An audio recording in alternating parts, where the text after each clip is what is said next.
அழிக்காதபடிக்கு நம்ம வைத்துக் கொள்ளுகிறவர்களாய் நம்ம காணப்படுவோம். அது நமக்கு ஒரு பெரிய ஆபத்தாக வரும் காலங்களிலே அது முடியும் என்று சொல்லி நம்ம அறிய வேண்டும். சரி, இன்றைக்கு நம்ம என்ன பார்க்கிறோம்னு சொன்னா, நம்ம ஏற்கனவே 2 வாரத்துக்கு முன்பாக நம்ம பார்த்த ஒரு காரியம், அந்த 23வது வசனம் வரைக்கும் இப்படி அந்த அந்த சவுல் செய்த அந்த குற்றத்தை அவன் ஏற்றுக்கொள்ளாதபடிக்கு, ஒத்துக்கொள்ளாதபடிக்கு அவன் என்ன செய்கிறான், அந்த ஜனங்கள் மேல அவன் அந்த பழியை போட்டான் என்று சொல்லி நம்ம பார்க்கிறோம்.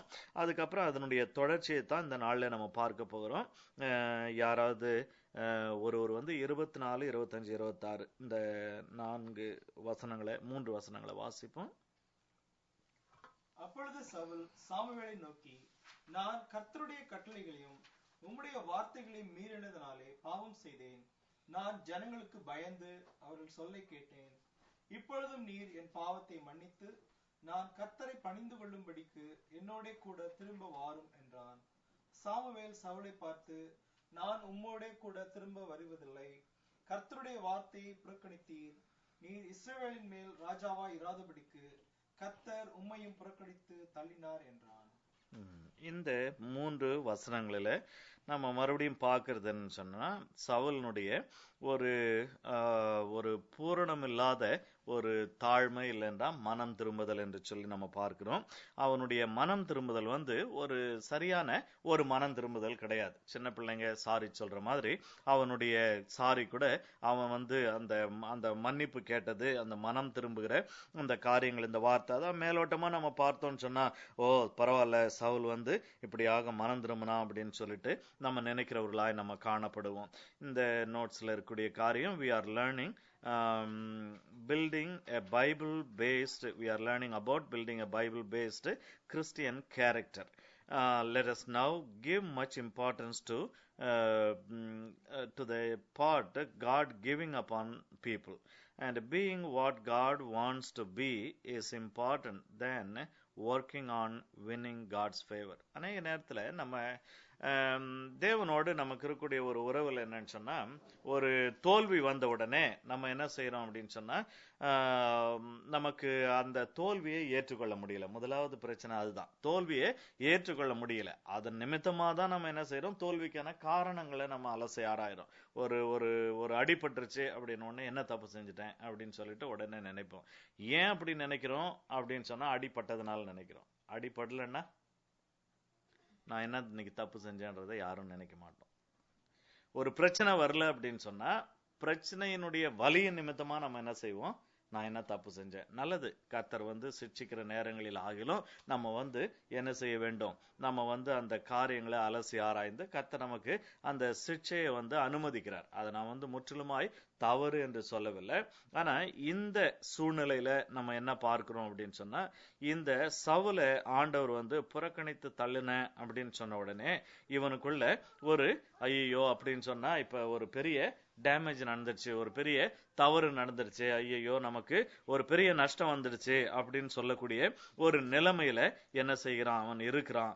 ஆகையினால அவனுடைய இந்த 3 வசனங்கள்ல நம்ம என்ன பார்க்கிறோம்னு சொன்னா, அவன் ஆண்டவரிடத்துல மனம் திரும்பி அவரிடத்துல தன்னை சீர்படுத்திக் கொள்ளணுன்ற எண்ணத்தை காட்டிலும் அவனுக்கு அவனுடைய நோக்கம் வேறையா இருந்துச்சு. என்னன்னு சொன்னா, என்ன ராஜாவா இராதபடிக்கு கர்த்தர் இப்ப தள்ளி போடுறாரு, அதை எப்படி ஆகிலும் மாத்தினும். எப்படி ஆகலாம் ஆண்டவர்கிட்ட நம்ம அவரை நம்ம ப்ளீஸ் பண்ணி என்னென்ன வித்தையெல்லாம் ஆண்டவர்கிட்ட செஞ்சு பார்த்தா அவர் கொஞ்சமாச்சும் நமக்கு ஓகே சரி போனா போது போ, இந்த ஒரு முறை உன்னை நான் விடுறேன் அப்படின்னு சொல்லிட்டு நம்ம ராஜாவா விட்டுருவாரு. அதுதான் அவனுடைய அடிப்படை எண்ணம். அதை நம்ம பின்னால பார்க்க போறோம். விசேஷமா 30வது வசனத்துல போகும்போது அவனுடைய அந்த எண்ணத்தை நம்ம பார்க்க போறோம். அதனால நம்முடைய வாழ்க்கையில கூட அநேக நேரத்துல நம்ம என்ன அதாவது 2 காரியத்தை இதுல வார்னிங். ஒண்ணு என்னன்னு சொன்னா, அதாவது இந்த பகுதியை படிக்கும்போது ஆண்டவர் சவுலை தள்ளிட்டாரு, ஆண்டவர் சவுலை தள்ளிட்டாரு அப்படின்னா என்ன தள்ளுவாரா, அந்த ஒரு பயத்தோட இந்த பைபிளை படிக்கூடாது. இந்த புஸ்தகத்தை இந்த பகுதியை நம்ம படிக்க வேண்டிய அவசியம் கிடையாது. அது சவுலோடு கூட ஆண்டவர் செய்த ஒரு காரியம். இதை எழுதி வச்சதனுடைய ஒரு நோக்கம் என்னன்னு சொன்னா, நம்ம நம்முடைய மனம் திரும்புதல், ஆண்டவர்கிட்ட நம்ம சாரி சொல்றதனுடைய நோக்கம் என்ன, அதை நம்ம உறுதிப்படுத்திக் கொள்ளணும், அதை நம்ம சரிப்படுத்திக்கணும். அதுதான் நம்ம பார்க்க போகிறோம். இன்னொன்னு என்னன்னு சொன்னா, நம்ம ஆண்டவர் இப்படியாக, அதாவது ஒன்னு சொல்லியிருக்கிறேன், being what God wants to be is more important than working on winning God's favor. அதாவது இன்றைக்கு நம்முடைய வாழ்க்கையில என்ன நடக்கணும் அப்படின்னு சொன்னா, ஆண்டவர் என்ன எப்படி இருக்கணும்னு சொல்லி விரும்புறார், அது மாதிரி நான் வாழணும். அந்த ஒண்ணு நம்முடைய அடிப்படை முயற்சியா இருக்கணும், இல்ல அடிப்படை நோக்கமா இருக்கணும். அது இல்லாதபடிக்கு நம்ம தேவனை பிரியப்படுத்த வேண்டியது அவசியம். நம்முடைய செயல்களினாலே தேவனை பிரியப்படுத்த வேண்டியது கட்டாயம் அவசியம். கர்த்தரை பிரியப்படுத்தணும். ஆனா எதுக்காக ஆண்டவரை பிரியப்படுத்துறோம்? காரணமே கிடையாது. அவர் என்னுடைய தேவன், நான் அவருடைய பிள்ளை, நான் அவரை பிரியப்படுத்துகிறேன். அவரிடத்துல ஏதாகிலும் ஒன்னை எதிர்பார்த்து அவரை நம்ம பிரியப்படுத்துறோம் அப்படின்னு சொன்னா, நம்ம ஆண்டவரை முகஸ்துதி செய்யறவங்கள போல இருப்போம். நான் இதை செஞ்சா ஆண்டவர் எனக்கு செய்வாரா, இன்னைக்கு காலைல ஜெபம் பண்ணிட்டா எனக்கு இன்னைக்கு செய்யக்கூடிய காரியத்துக்கு வெற்றி தருவாரா, இன்னைக்கு எனக்கு ஒன்றும் செய்யறதுக்கு ஒன்றும் இல்லை, அதனால அவரை நான் என்னத்துக்கு ப்ளீஸ் பண்ணணும், அதனால இன்னைக்கு ஜெபம் பண்ண தேவையில்லை அப்படின்னு சொல்லிட்டு ஒரு நாள்ல செய்யறதுக்கு ஒன்றும் அவர்கிட்ட இருந்து எதிர்பார்க்கறதுக்கு ஒன்றும் இல்லைன்னா நம்ம ஜெபம் பண்ணாம இருக்கிறோமே. அந்த மாதிரி மனநிலைமைகள் தவறான ஒரு மனநிலைமை.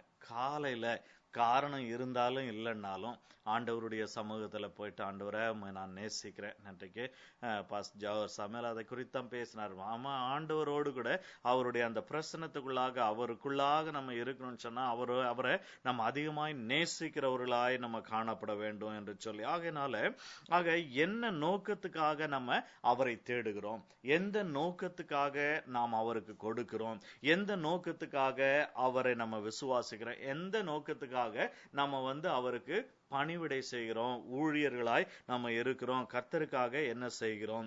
ஆக இது ஒன்று அவர் யாராக இருக்கிறாரோ அதன் நிமித்தமாக அவரை நம்ம என்ன செய்கிறோம், நம்ம ஆராதிக்கிறோம். இரண்டாவது என்னன்னு சொன்னா, அவர் நான் எப்படி இருக்க வேண்டும் என்று விரும்புகிறாரோ அதற்காக வேண்டி நான் என்ன செய்கிறேன், அவரை நான் நோக்கி பார்க்கிறேன். ஆக நான் மனம் திரும்புறேன், ஆண்டவரிடத்துல சாரி சொல்றேன் அப்படின்னு சொன்னா, ஆண்டவர் ஒரு காரியம் என்னவா இருக்கணும்னு சொன்னா, ஆண்டவரே உங்களை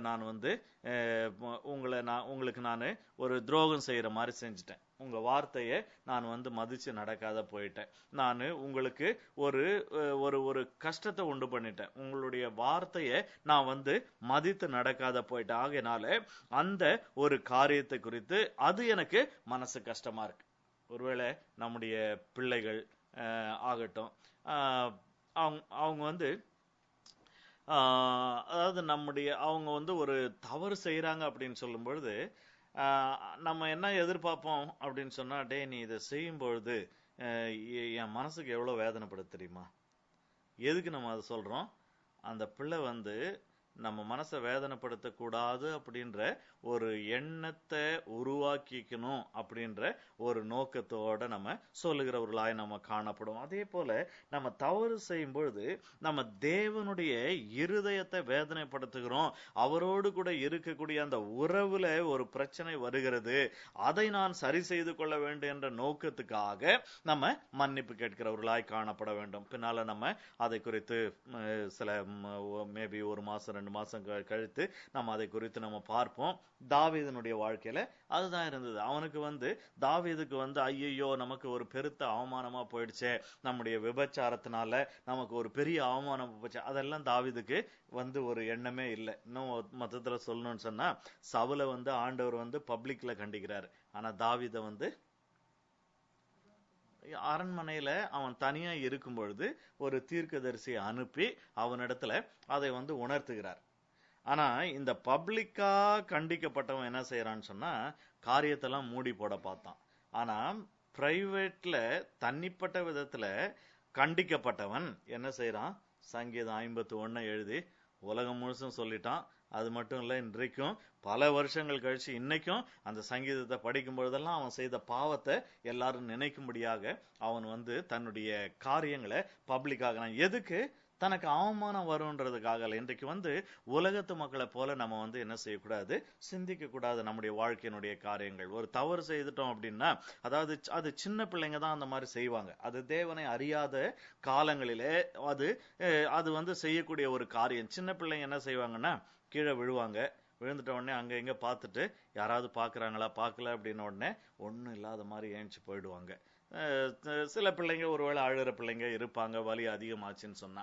சோ ஒரு சில பிள்ளைங்க இந்த மாதிரி ஏன் செய்வாங்கன்னு சொன்னா, அந்த விழுந்துட்டது அவங்களுக்கு ஒரு பெரிய அவமானம். யாரும் பார்க்கலன்னா சரி பரவாயில்ல, நமக்கு சந்தோஷம் ஆகினால அப்படி போவாங்க. ஆக இங்கே சவுல் அதை தான் செய்ய பார்க்கிறான். ஆனா தாவீதுக்கு அதை பத்தி பிரச்சனை இல்லை.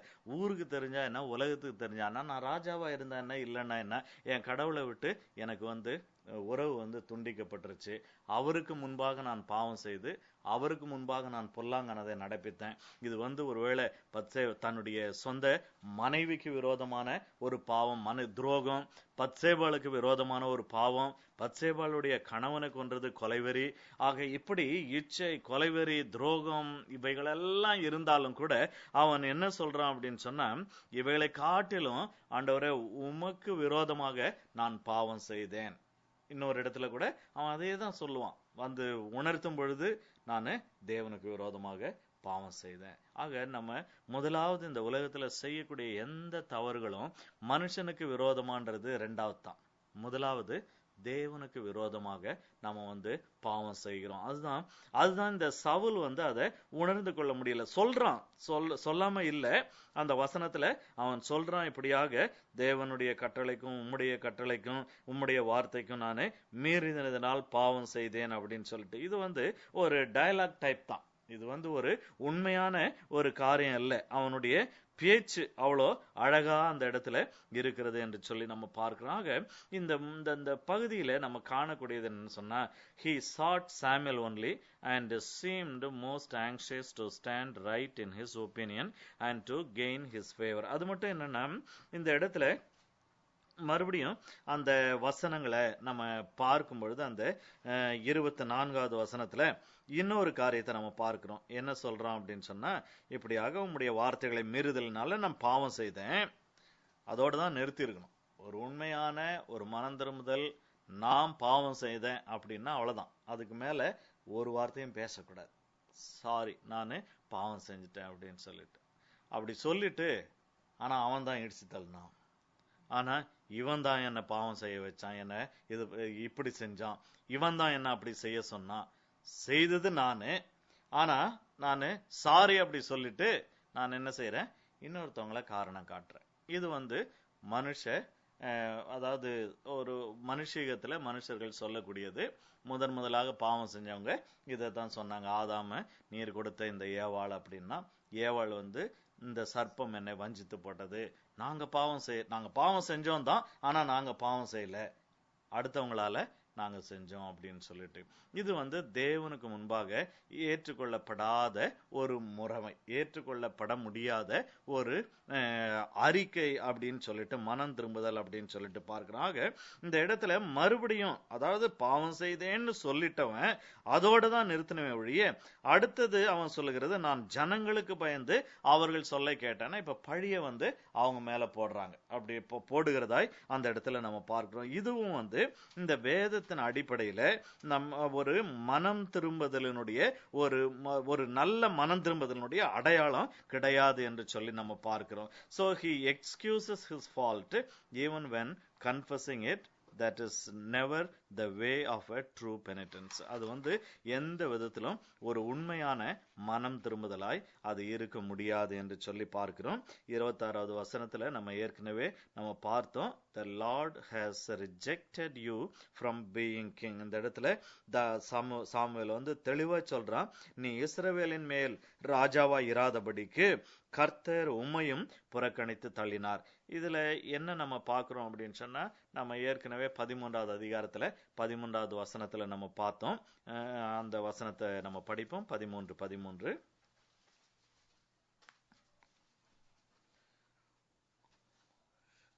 சாமுவேல் சவுலை பார்த்து, புத்தியீனமாய் செய்தீர், உம்முடைய தேவனாகிய கர்த்தர் உமக்கு விதித்த கட்டளைகளை கைக்கொள்ளாமற் போடீர்.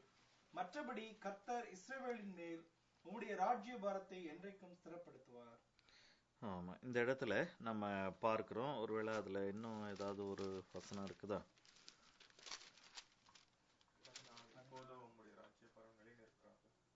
படிங்க. அது இப்பொழுதோ உம்முடைய ராஜ்யபாரம் நிலை நிற்காது, கர்த்தர் தம்முடைய இருதயத்திற்கு ஏற்ற ஒரு மனுஷனை தமக்கு தேடி அவனை கர்த்தர் தம்முடைய ஜனங்களின் மேல் தலைவனாய் இருக்க கட்டளையிட்டார். கர்த்தர் உமக்கு விதித்த கட்டளையை நீர் கை கொள்ளவில்லையே என்று சொன்னார். ஆமா. இப்ப இந்த 2 வசனம் 13 and 14 இந்த 13, 14 என்ன சொல்லுதுன்னா, 13வது வசனத்துல நீ ராஜாவா இருப்ப, ஆனா 14வது வசனத்துல உனக்கு பிறகு உன் மகன் ராஜாவாவான்னு சொல்லிட்டு நீ நினைக்க கூடாது. உன்னுடைய சந்ததி, the dynasty is rejected by God. அப்ப இந்த 13வது அதிகாரத்துல சவுலை ஆண்டவர் ரிஜெக்ட் பண்ணல, ஆனா அவனுடைய சந்ததியை, இனிமேல் உன்னுடைய சந்ததியை நான் இது எடுக்க மாட்டேன், அதாவது ராஜாவாக்க மாட்டேன் அப்படின்னு சொல்றார்.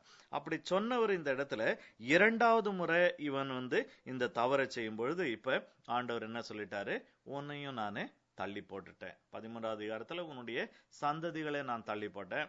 இந்த 15வது அதிகாரத்துல உன்னையும் நான் தள்ளி போட்டேன் அப்படின்னு சொல்லிட்டு அந்த இடத்துல ஆண்டவர் சொல்லி இருக்கிறத சாமுவேல் சொல்லுகிறதை நம்ம இந்த இடத்துல நம்ம பார்க்கிறோம்.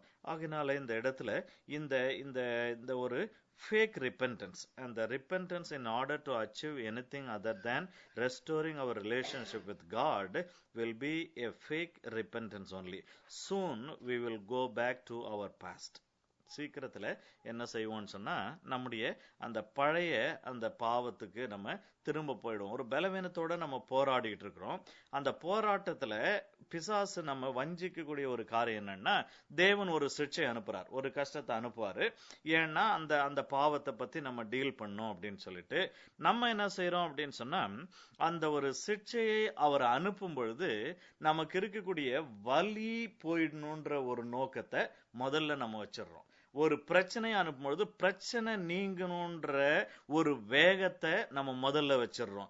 ஆண்டவரே, நீர் கொடுத்த இந்த பிரச்சனைக்காக நன்றி, இந்த பிரச்சனையில நான் இருக்கிற இந்த நேரத்துல எனக்கு இந்த பாவத்திலிருந்து இல்ல இந்த பலவீனத்திலிருந்து விடுதலை அடைய எனக்கு உதவி செய்யுங்க. இந்த சூழ்நிலையை நான் பிரயோஜனப்படுத்தி நான் என்ன செய்யணும், ஜெயம் பெறணும், பலன் பெற்றுக்கொள்ளணும். அதுதான் நம்முடைய நோக்கமா இருக்கணும்.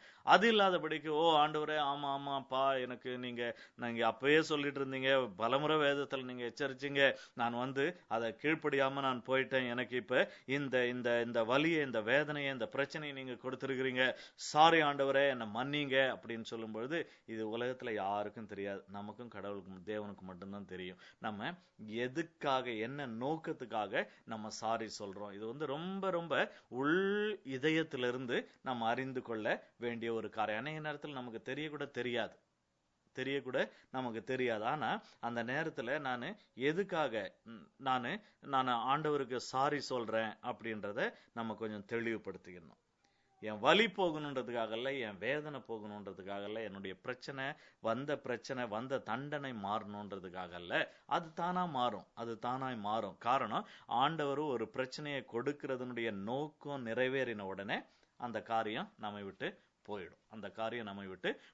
அதுல அது போகாதுன்றத அதுக்கு இடமே கிடையாது. ஆகினால நம்ம அதுல கவனம் செலுத்தக்கூடாது. பட் இந்த மாம்சத்துல, மனுஷத்துல அங்கதான் நம்ம கவனம் செலுத்துவோம். சீக்கிரத்துல ஏதோ ஒன்று நடந்துடணும், வந்த பிரச்சனை உடனே போயிடணும். ஆனா வந்த பிரச்சனை அது போக வேண்டிய நேரத்துல கர்த்தர் அழகா அதை எடுத்து போடுவார். அந்த நேரத்தில் நம்ம செய்ய வேண்டியது, ஆண்டவரே என்னை பரிசுத்தப்படுத்துங்க. சிக்ஷை எப்பொழுதும் ஒரு பரிசுத்தத்தை நமக்கு கொடுப்பதற்காக வரக்கூடியது.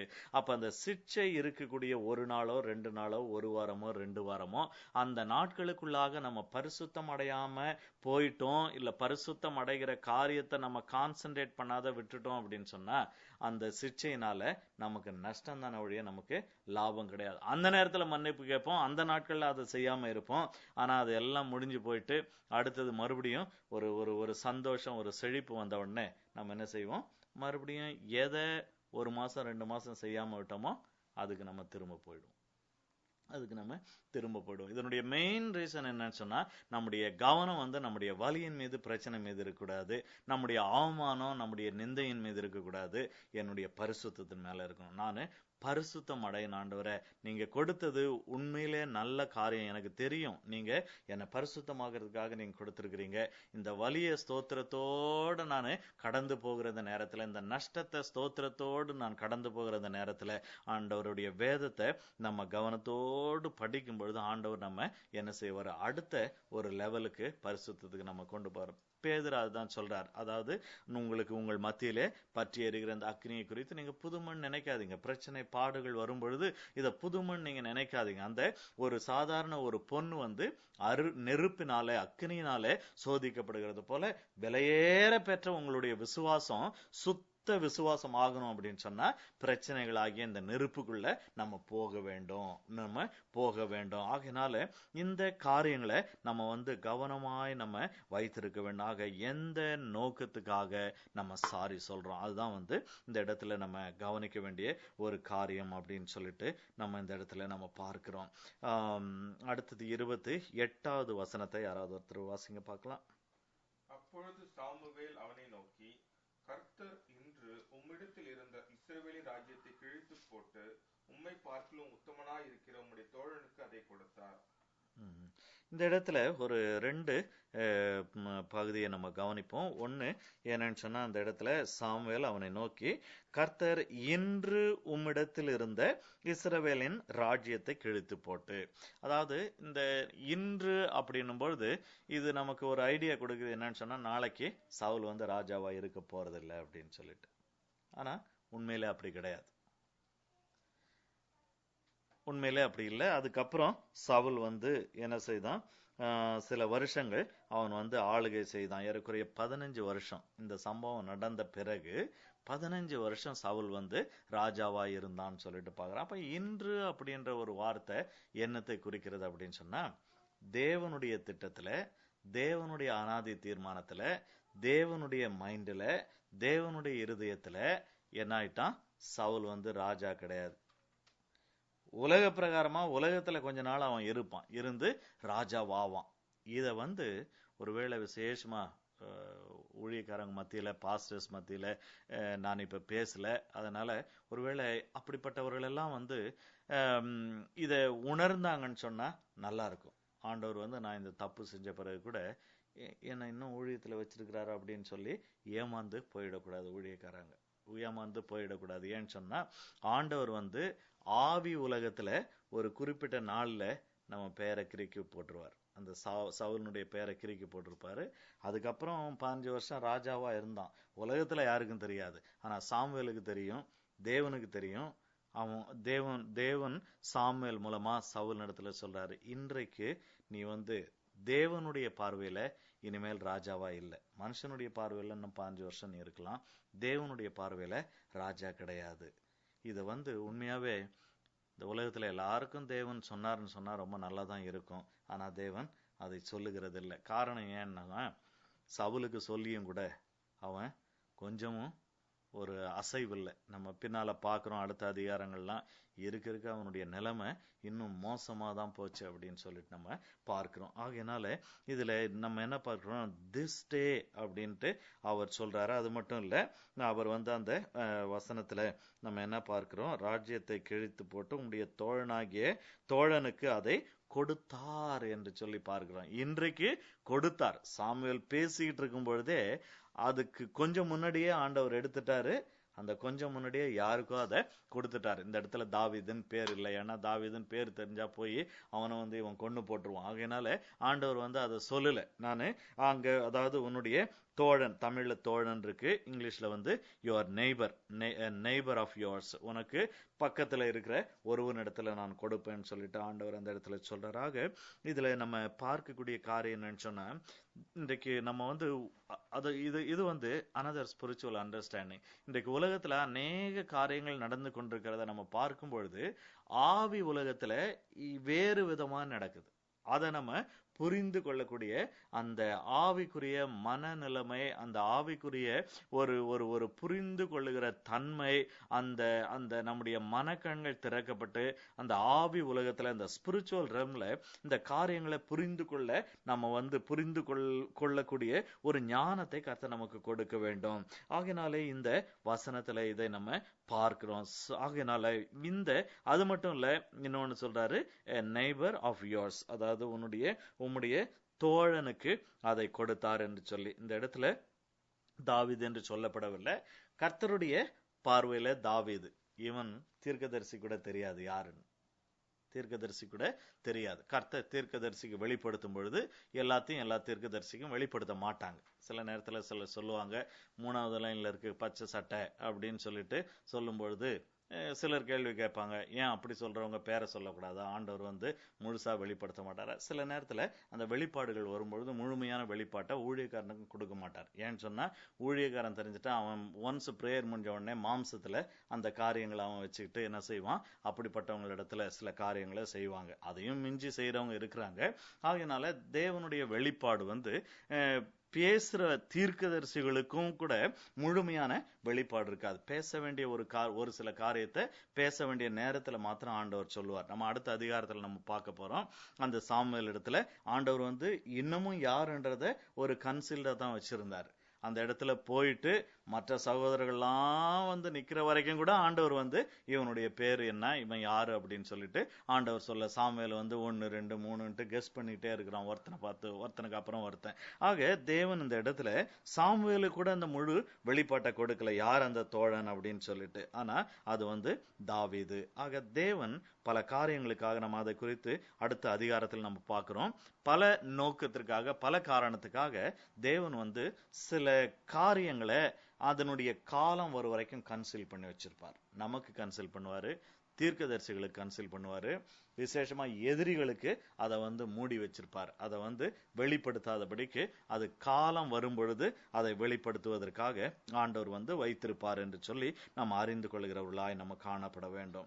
ஆகையினால இந்த இடத்துல neighbour of yours may mean David, but Samuel was not aware of it, அவனுக்கும் அது தெரியாதிருந்தது என்று சொல்லி பார்க்கிறோம். அப்ப முதலாவது சவுல் இந்த சாமுவேலை மாத்திரம்தான் அவன் பார்த்தான வழியே, அது மட்டும் இல்ல, அவனுக்கு அவனுடைய பொசிஷன், அவனுடைய அதாவது stand right in his opinion, தன்னுடைய ஒப்பீனியன்ல அவன் கரெக்டா அப்படின்றதையே அவன் பார்த்துட்டு இருந்தான். எதுக்கு சொன்னா சாமுவேலுடைய ஃபேவர் இப்ப அவனுக்கு வேணும். சாமுவேலுடைய ஒரு ஃபேவருக்கு தமிழ்ல தயவு சவுலுக்கு வேணும். காரணம், சாமுவேல் என்ன சொல்றானோ அதுதான் தேசம் முழுவதும் அப்படியே அதை நம்பிடும், அப்படியே அதை கேட்கும். ஆகையினால இங்கே சவுல் இந்த சாமுவேலுடைய தயவை இழந்து போகக்கூடாது. இன்றைக்கு மனுஷர்களுடைய தயவு இருக்கணும்னு சொல்லிட்டு மனுஷர்களுக்கு யாரெல்லாம் என்னென்னலாம் செய்து கொண்டிருக்கிறாங்க, அவங்களுடைய தயவு அவங்களுக்கு விட்டு போயிடக்கூடாது அப்படின்னு சொல்லிட்டு. அதுக்கப்புறம் 2வது நம்ம பார்த்தோம், அவன் தன்னுடைய தவறை உணர்ந்தாலும் தவறுக்கு வேற ஒரு சாக்கு போக்கு சொன்னான். இதுவும் ஒரு சரியான ஒரு காரியம் கிடையாது. அதுக்கப்புறம் 3வது நம்ம என்ன பார்க்கிறோம்னா 30வது வசனத்தை யாராவது ஒருத்தர் படிங்க. அதற்கு அவன், நான் பாவம் செய்தேன், இப்பொழுது என் ஜனத்தின் மூப்பருக்கு முன்பாகவும் இஸ்ரவேலுக்கு முன்பாகவும் நீர் என்னை கனம் பண்ணி நான் உம்முடைய தேவனாகிய கர்த்தரை பணிந்து கொள்ளும்படிக்கு என்னோடு கூட திரும்பி வரும் என்றான். இந்த இடத்துல அதான் ஒரு வஞ்சகமான பேச்சுங்க பாருங்க. ஒருவேளை ஒரு இன்னசென்ட் பீப்புளுக்கு என்னன்னு சொன்னா இந்த பேச்சுகள்லாம் ரொம்ப சூப்பர் பேச்சா இருக்கும். ராஜா எப்படி கர்த்தரை ஆராதிக்கணும்ன்றார். சில நேரத்துல வேணும்னே அதை மட்டும் பிடிச்சுக்குவாங்க. இவன் செய்யற மற்ற காரியம், இவனுடைய நோக்கங்கள்லாம் புரிஞ்சா கூட சவுல் என்ன சொன்னாரு, கர்த்தரை ஆராதிக்க தானே சாமுவேலை கூப்பிட்டாரு, அதுல என்ன பிரச்சனை இருக்கு, அதுல என்ன தப்பு இருக்கு அப்படின்னு சொல்லிட்டு ஒருவேளை கேட்கிறவங்களா இருக்கலாம். ஆனா எதுக்காக கர்த்தரை ஆராதிக்கணும்னு அவன் கூப்பிட்டான், அவனுடைய நோக்கம் என்ன, அந்த கர்த்தரை ஆராதிக்கணும்னு கூப்பிட்டதனுடைய பின்னணியத்துல இருக்கக்கூடிய நோக்கங்கள் என்ன என்பதை நம்ம அறிந்து கொள்ள வேண்டும், மக்கள் அறிந்து கொள்ள வேண்டும். ஆக இதுல நம்ம அடுத்தது என்ன பார்க்கிறோம்னு சொன்னா, all his care was to save his credit. அவனுக்கு இருக்கக்கூடிய அந்த பெயரை, தேசத்தினுடைய ராஜா என்கிற அந்த பெயரை காப்பாத்திக்கணும். அந்த தகுதியை, அதாவது அந்த பொசிஷன், அந்த ஒரு நிலைமையை அவன் காப்பாத்திக்கணும். இப்ப அவனுக்கு அதுதான் பிரச்சனை. ஆண்டவர் வந்து இவனை ராஜாவாக்காம விட்டுட்டாரு. உன்னை நான் 3 நாள் நல்லா ஃபீவர் போட்டு உன்னை வந்து நான் தண்டிக்க போறேன் அப்படின்னா சவுல் ஒன்னும் செஞ்சிருந்திருக்க மாட்டான். மனம் திரும்ப சரி 3 நாள் கழிச்சு நமக்கு என்ன ஆயிடும், ஃபீவர் சரியா போயிடும். இல்ல உன் காலை நான் வந்து ஏதோ பண்ணி நான் என்ன செய்ய போறேன், காலை உடைச்சு ஒரு 6 மாசம் அவனை படுத்த படுக்கையில வைக்க போறேன்னா சரி பரவாயில்ல, ராஜாவா தானே படுத்த படுக்கையில இருப்பான், 6 மாசத்துக்கு பிறகு எழுந்து நடந்துக்கலாம். இப்ப என்னன்னு சொன்னா முதலுக்கே மோசம்ன்ற மாதிரி அவனுடைய பதவியே போகுது. அந்த பதவியை இப்ப அவன் காப்பாத்திக்கணும். அதுதான் இப்ப அவனுடைய மெயின் பிரச்சனை. So all his care was to save his credit and preserve his interest in the people and the elders. So instead of feeling awfully bad about his sin against God, Saul was more concerned with his standing with the people and the elders. அதாவது நான் பாவம் செய்த, அதுதான் தாவீதுக்கும் சவுலுக்கும் நம்ம பார்க்கிற ஒரு வித்தியாசம். தாவீது வந்து உடனடியா போய் என்ன செய்யறான், அவன் வந்து நான் தேவனுக்கு விரோதமாக பாவம் செய்தேன்னு சொல்லிட்டு அந்த இடத்துல அவன் வந்து பல நாட்கள் அவன் எடுக்கிறான். பல நாட்கள் மனம் திரும்புவதற்காக, பரிசுத்தமாவதற்காக பல காரியங்களை செய்கிறான். ஆழ்ந்து ஆழ்ந்து ஆழ்ந்து ஆழ்ந்து யோசனை பண்ணி தேவன் யார், அவருடைய பரிசுத்தம் என்ன, அவருடைய நீதி என்ன, நான் யார் அவருக்கு முன்னால, அவர் என்ன எப்படி அழைச்சிருக்கிறாரு, அவர் என் மேல வச்ச நம்பிக்கை என்ன, அவருக்கு நான் எவ்வளவு பெரிய துரோகம் பண்ணிட்டேன் இந்த பாவம் செய்ததுனால, அப்ப இதுல இருந்து நான் விடுதலை அடையணும், இந்த பாவத்திலிருந்து எனக்கு மன்னிப்பு கிடைக்கணும்னா நான் என்ன செய்யணும், தேவன் என்ன செய்யணும்னு சொல்லிட்டு நான் அவர்கிட்ட சொல்லணும். இதெல்லாம் சங்கீதம் 51 வந்து இருக்குது. இதெல்லாம் வந்து எடுத்த உடனே ஒரு 2 நிமிஷத்துல பேசுகிற காரியம் இல்ல. உட்கார்ந்து அழுது நிலைமைகளை அறிந்து உணர்ந்து வெட்கப்பட்டு வேதனைப்பட்டு ஆண்டவரை நான் இப்படி வேதனைப்படுத்திட்டேன். இன்றைக்கு ஒருவேளை பாவம் செய்கிற நேரங்களில நமக்கு இப்படிப்பட்ட ஒரு வேதனை, தேவனுடைய இதயத்துல குத்திட்டனேன்ற ஒரு வேதனை நமக்கு வருது அப்படின்னு சொன்னா அது வந்து ரொம்ப பிரயோஜனம் உள்ள ஒரு வேதனையா இருக்கும், நல்ல ஒரு வேதனையா இருக்கும். அதுதான். ஆனா சவுல் இடத்துல அது இல்லை. எடுத்த உடனே சாரி, ஓகே, நானு ராஜாவா இருக்கலாம்ல, அந்த மாதிரி. சின்ன பிள்ளைங்க ஒருவேளை வருவாங்க, வந்துட்டு வெளியே போய் விளையாடலாமா அப்படின்னு சொல்லிட்டு கேட்பாங்க. இல்ல நான் இதை செய்யலாமா அதை செய்யலாமா, இல்ல நீ வந்து இந்த காரியத்தை நீ இதை செஞ்சபடினால நீ அதை போய் செய்யக்கூடாது, ஆகையினால நான் கூப்பிட்டப்ப நீ வரல, ஆகையினால நீ வெளியே போய் விளையாடக்கூடாதுன்னு. சாரிமா, சாரிப்பா, நானு நீங்க கூப்பிட்டப்ப வராம விட்டதுக்கு சாரி, இப்ப போய் நான் விளையாடலாமா? அப்ப சாரி எதுக்குன்னா வெளியே போய் விளையாடுறதுக்காக தான்.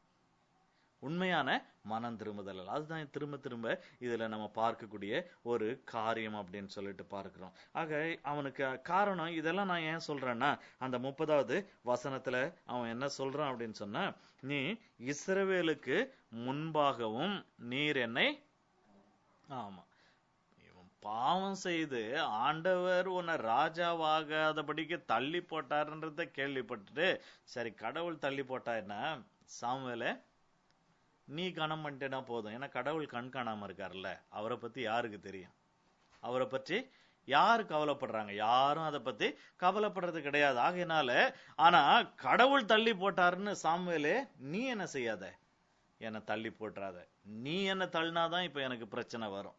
ஆகையினால இப்ப எனக்கு கடவுள் பிரச்சனை கிடையாது, நீ என்னை விட்டு போகாம இருக்கணும், அதுதான் என்னுடைய பிரச்சனை அப்படின்னு சொல்லிட்டு அந்த இடத்துல நீ இஸ்ரவேலுக்கு முன்பாக, எங்க இஸ்ரவேல் ஜனத்துக்கு முன்னால நீ வந்து என்ன கனம் பண்ண வேண்டும். பாருங்க, ரொம்ப தெளிவா தெரியுது அவனுடைய நோக்கமெல்லாம் என்னன்னா, மக்களுடைய ஆதரவை இழந்து போக கூடாது. கடவுளுடைய ஆதரவை இழந்தாலும் மக்களுடைய ஆதரவை இழந்து போக கூடாது. அதுதான் வந்து அவனுக்கு இருக்கக்கூடிய ஒரு எண்ணம். ஆகையினால அதை பத்தி நான் திரும்ப மறுபடியும் சொல்றேன்.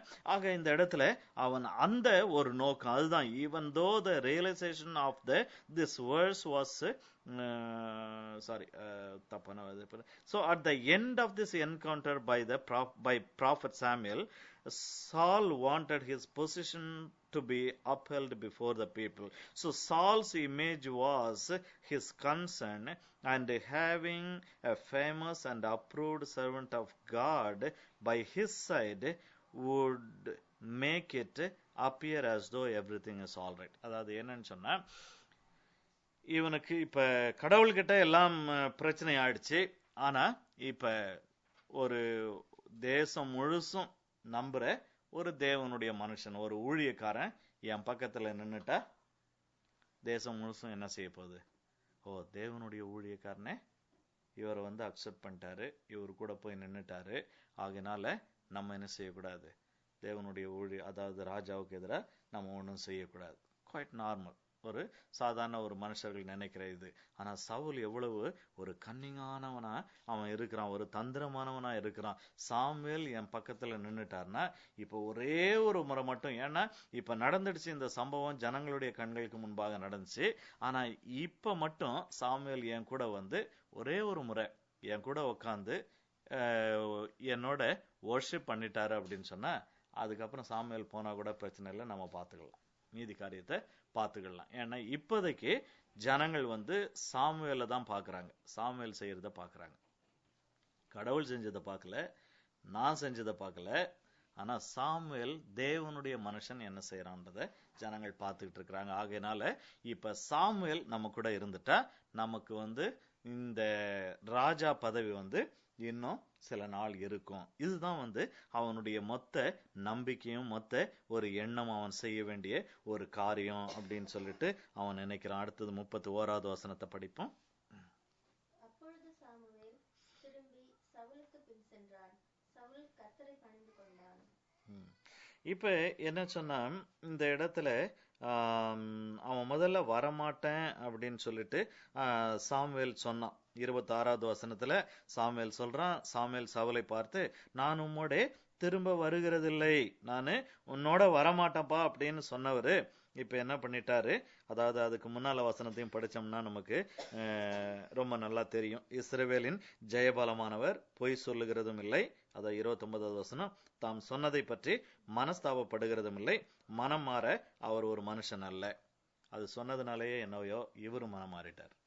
நான் மனுஷன், நான் மனம் மாறுவேன் அப்படின்னு சொல்லிட்டு ரொம்ப நம்ம சாமுவேலை ரொம்ப குறை சொல்ல வேணாம். ஏன்னு சொன்னா the pressure of being like standing between God and man, and also ஒரு 25 வருஷத்துக்கு முன்னாடி இந்த சாமுவேலை கொண்டுதான் ஆண்டவர் வந்து சவுலை வந்து அபிஷேகம் பண்ணினாரு, ராஜாவாக இருக்கும்படியாக அவனை வந்து ராஜாவாக்கினாரு. ஆக சாமுவேலுக்கு வந்து அந்த இத்தனைக்கும் ஆரம்பத்துல சாமுவேலுக்கு ரொம்ப ஹர்ட்டா இருந்துச்சு. என்னன்னா, நம்ம தானே தலைவரா இருக்கிறோம், இவங்க வந்து இப்ப ராஜா வேணும்னு கேக்குறாங்களே அப்படின்னு சொல்லிட்டு இருந்துச்சு. இருந்தாலும் அதெல்லாம் மறந்துட்டு இப்ப கடந்து போன 25 வருஷத்துல இந்த சவுல் மேல இந்த சாமுவேலுக்கு வந்து ஒரு என்னவோ ஒரு பற்று, அது நல்லதோ கெட்டதோ அது வந்துடுச்சு. ஆகையினால இந்த இப்ப சாமுவேலுக்கு வந்து அவன் சாமுவேலுடைய பிரச்சனை என்னன்னு சொன்னா, தள்ளின கடவுளுக்கும் தள்ளப்பட்ட சவுலுக்கும் நடுவுல வேதனைப்பட்டுக்கிட்டு இருக்கிறான். இது வந்து அதாவது உலக பிரகாரமாக இருக்கக்கூடிய, சாதாரணமா யாருக்கும் இருக்கக்கூடிய ஒரு வேதனை. தள்ளின தேவன் அவரு தான் அல்டிமேட், எப்படியா இருந்தாலும் அல்டிமேட் அவரு தான். ஆனாலும் கூட ஒரு மனுஷர்கள், உலகத்துல பார்க்கக்கூடிய மனுஷர்களை நம்ம பார்க்கும் பொழுது, ஐயோ தேவன் அவர்களை வந்து தள்ளிவிட்டாலும் பாவம் இந்த ஜனங்க அப்படின்ற ஒரு எண்ணம், பாவம் இந்த சவுல் அப்படின்ற ஒரு எண்ணம், அந்த ஒரு எண்ணத்தினால இந்த ரெண்டுக்கும் நடுவுல சாமுவேல் இருக்கிறபடினால இப்பொழுது இப்ப என்னன்னு சொன்னா, ஒருவேளை சாமுவேலும் இப்படி நினைச்சிருப்பான், ஓகே இப்ப கர்த்தர் தள்ளிட்டேன் அப்படின்னு சொல்லிட்டாரு, இப்ப நம்ம போறதுனால ஒருவேளை இவன் கொஞ்ச நாள் ஒருவேளை ராஜாவா இருக்கலாம், பட் அல்டிமேட் ஆண்டவர் சொன்னது நிறைவேற போகுது. அது வந்து தவறான எண்ணமா இருந்திருக்கலாம். ஆனா அந்த எண்ணம் இருந்ததா இந்த இடத்துல இல்ல. பட் என்ன காரணத்துக்காகன்னு தெரியல, சாமுவேல் என்ன பண்ணிட்டாரு, அந்த சவுலோட போயிட்டான் அப்படின்னு சொல்லி பார்க்கலாம். அதற்கு அவன், நான் பாவம் செய்தேன், இப்பொழுதும் அதாவது வான் அப்படின்னு சொன்ன உடனே அப்பொழுது சாமுவேல் திரும்பி சவுலுக்கு பின் சென்றான். சவுல் கர்த்தரை பணிந்து கொண்டான். அதாவது சில ஏரியாக்கள்ல நம்ம எடுக்கிற சில தீர்மானங்கள் அது தேவனிடத்துல கேட்டுந்தான் ஆண்டவர் போகாதன்னு தான் சொல்லியிருப்பாரு. ஏன்னா முதல்ல நான் உனக்கு சொல்லிட்டேன், அவன் கூட எதுக்கு போற அப்படின்னு சொல்லியிருப்பாரு. ஆனா சில நேரத்துல தேவனுடைய சித்தம், தேவனுடைய காரியங்களை அஃபெக்ட் பண்ணாத சில காரியங்களை நம்ம வந்து அறியாமையினால நம்ம செய்வோம், செய்யக்கூடாத காரியம். ஆனால் தேவனுடைய திட்டத்தையும் தேவனுடைய சித்தத்தையும் அது அஃபெக்ட் பண்ணாது அப்படின்ற ஒரு சில காரியங்களை நம்ம செய்யும் பொழுது ஆண்டவர் வந்து ஆரம்பத்துல விட்டுருவார். ஏன்னா இப்ப அவன் போகும்போது விட்டவரு 16வது அதிகாரத்துல வரும்பொழுது அவனை வந்து கடிந்து கொள்றார், கட்டாயமா கர்த்தர் கடிந்து கொள்றார். ஆகையினால ரொம்ப பெருசா சாமுவேலை வந்து நம்ம குறை சொல்லிட்டு இருக்க வேணாம். ஏன்னா நாமும் மனுஷர்கள், சாமுவேலும் அவன் மனுஷன் தான். ஆக சூழ்நிலைகளின் நிமித்தமாக சில காரியங்கள் வேணும்னு அவன் செய்யல, தேவனுக்கு விரோதமா சவுலோட போகணும்னு சொல்லிட்டு போகல, அவனுடைய நிலைமை மனது நிமித்தமாக அவன் போனான்னு சொல்லிட்டு நம்ம பார்க்கிறோம். அப்ப அங்க போகும்பொழுது சவுல் கர்த்தரை பணிந்து கொண்டான் அப்படின்னு சொல்லிட்டு நம்ம பார்க்கிறோம். அப்ப என்ன ஆயிடுச்சுன்னு சொன்னா, சவுல் கேட்டது போல சாமுவேலு சவுல் ஆராதனை செய்யும் போது அந்த ஆராதனையில சாமுவேல் இருந்துட்டாரு. அப்ப அந்த சாமுவேல் இருந்துட்ட உடனே இப்ப ஜனங்களுக்கு என்னன்னா, சாமுவேல் வந்து சவுலோட கூட இருக்கிறார், அதனால பிரச்சனை இல்லை. ப்ராபப்ளி இந்த ஒரு ஆக்ஷன் வந்து 15 வருஷத்தை சவுலுக்கு கூட்டி கொடுத்திருந்திருக்கலாம். பட் அதே நேரத்துல God's sovereign will, God's time டேபிள்னு ஒண்ணு இருக்கு. ஆண்டவர் வந்து தள்ளினேன் அப்படின்னு சொன்னாலும் ஆவி உலகத்துல அவருடைய திட்டத்துல தள்ளினார். ஆனால் அந்த தாவீதை வந்து கொண்டு வந்து அரியணை ஏற்றுவதற்கு, தாவீதை ஆயத்தப்படுத்துவதற்கு ஆண்டவருக்கு 15 வருஷம் தேவைப்பட்டிருந்திருக்கலாம். ஆகையினால அந்த 15 வருஷங்கள் தாவீதை ஆயத்தப்படுத்தினாரு. சவுலனுடைய முடிவு அவனுடைய செயல்களாலேயே இருக்கட்டும் என்று சொல்லி வந்து, ஏன்னு சொன்னா அநேக நேரத்துல ஆண்டவர் வந்து ஒரு வே பேக் எப்பயோ அவனை வந்து கண்ணு வச்சுட்டாரு, அவனுக்கு முடிவு பண்ணிட்டாரு. அவ்வளவுதான், இவன் வந்து என்னுடைய காரியங்களை கடந்து போயிட்டான், எல்லையை தாண்டி போயிட்டான், இனிமேல் அவனோட நம்ம ஒண்ணும் பண்ண முடியாது, அவனை சரிப்படுத்த முடியாது. ஒரு முறை செஞ்சான், 2வது முறை செஞ்சான். அப்ப ஆண்டவர் தெளிவா தெரிஞ்சிட்டாரு, இதுக்கு மேல சவுலோட நம்ம ஒர்க் அவுட் பண்ண முடியாது. ஆனாலும் கூட ஆவி உலகத்துல அவருடைய திட்டத்துல சவுல வந்து ராஜா இல்லாம எடுத்துட்டாரு. ஆனா மனுஷர்களுக்கு முன்பாகவும் தேவன் வந்து என்ன செய்யக்கூடாது, கடவுளை வந்து அன்ஜஸ்ட் காட் அப்படின்னு சொல்லிட்டு மனுஷர்களும் சொல்லிடக்கூடாது. ஆகையினால ஆண்டவர் என்ன செய்வாரு, சில நேரங்கள்ல விட்டு வைப்பாரு. பியாண்ட் டவுட், ஜனங்களுக்கு முன்பாக அவனுடைய காரியங்கள் எல்லாம், அவனுடைய பாவங்கள், அவனுடைய துர்க்குணங்கள் எல்லாம் வெளியாகும் வரைக்கும் சில நேரங்கள்ல ஆண்டவர் வந்து பொறுமையா இருப்பார். நமக்கு தான் பொறுமையா இருக்க முடியாது, ஆண்டவர் வந்து அவ்வளவு அவர் பொறுமையா இருப்பார். இந்த ஜனங்களுக்கு முன்பாகவே இவன் தன்னாலேயே கெட்டு ஜனங்கள் வந்து இவனை விரோதிக்க முடியாய் போகட்டும் என்று சொல்லி ஆண்டவர் வந்து அநேக நேரத்துல அப்படி விடுகிற ஒரு தேவனாய் இருப்பார். ஆகையினாலதான் நம்ம வந்து அநேக நேரங்கள்ல சில காரியங்கள்ல நம்ம வந்து கவனத்தோடு ஜாக்கிரதையோடு நம்ம இருக்கிறவர்களாய் இருக்க வேண்டும். தேவனுக்கும் மிஞ்சி நம்ம அவசரப்படக்கூடாது, தேவனுக்கும் மிஞ்சி அவசரப்படாதபடிக்கு நம்ம வந்து கவனமா இருக்க வேண்டும். காரணம், தேவன் தள்ளினவன் கட்டாயமா ஒரு நாள் மக்களாலும் அவன் தள்ளப்படுவான் என்பதில் எந்த சந்தேகமும் கிடையாது என்று சொல்லி நம்ம அறிந்து கொள்ள வேண்டும். ஆக இந்த இடத்துல 31 படிச்சிட்டோமா? பணிந்து கொண்டான். அதுக்கப்புறம் 32, 33 படிப்போம். பின்பு சாமுவேல் அமலேக்கின் ராஜாவாகிய ஆகாகை என்னிடத்தில் கொண்டு வாருங்கள் என்றான். ஆகாக் சந்தோஷமாய் அவனிடத்தில் வந்து, மரணத்தின் கசப்பு அற்று போனது நிச்சயம் என்றான். சாமுவேல், உன் பட்டயம் ஸ்திரீகளை பிள்ளையற்றவர்களாக்கினது போல ஸ்திரீகளுக்குள்ளே உன் தாயும் பிள்ளையற்றவளாவாள் என்று சொல்லி சாமுவேல் கில்காலிலே கர்த்தருக்கு முன்பாக ஆகாகை துண்டித்து போட்டான். ஆமா, இந்த இடத்துல என்ன அப்படின்னு சொன்னா, இத சவுல் செஞ்சிருக்க வேண்டியது. தேவன் சவுல் இடத்துல சொல்லி சவுல் நிறைவேற்றாம போனதை இப்பொழுது சாமுவேல் வந்து அந்த இடத்துல நிறைவேற்றார் அப்படின்னு சொல்லிட்டு நம்ம பார்க்கிறோம். அடுத்தது 34, 35. பின்பு சாமுவேல் ராமாவுக்கு போனான். சவுலோ தன் ஊராகிய கிபியாவில் இருக்கிற தன் வீட்டுக்கு போய்விட்டான். சவுல் மரணம் அடையும் நாள் மட்டும் சாமுவேல் அப்புறம் அவனை கண்டு பேசவில்லை.